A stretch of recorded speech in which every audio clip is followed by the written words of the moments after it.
Hi hello friends, అందరికీ నమస్కారం. ఈరోజైతే మనము తెలుగులో నానార్థాలు గురించి తెలియచేయాలని వీడియో ద్వారా ముందుకొచ్చేసాను. మనమైతే మన స్కూల్ ఏజ్లో నానార్థాలు, అర్థాలు ఇలాంటివన్నీ నేర్చుకునే ఉంటాం కదా. ఇప్పుడు ఇంకొకసారి మననం చేసుకుందాం మనము. మొదటిది వచ్చేసి గురువు. గురువుకు అర్థం ఏంటి? ఉపాధ్యాయుడు, తండ్రి, బృహస్పతి.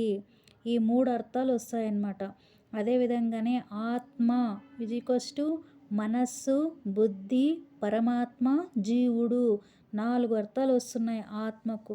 దాని తర్వాత సభ అంటే ఏంటి? దీనికి అంటే అర్థాలు. సభ అంటే ఏంటి? పరిషత్తు, సమాజము, కొలువు, కూటం. నెక్స్ట్ క్రియ, చేష్ట, పని, భాషా విభాగం, శిక్ష. నెక్స్ట్ శక్తి అంటే బలం, సామర్థ్యం, పార్వతి. నెక్స్ట్ అక్షరము అంటే వర్ణము,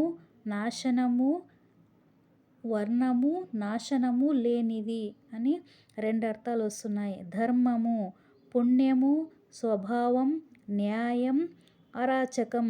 ఓకేనా ఫ్రెండ్స్?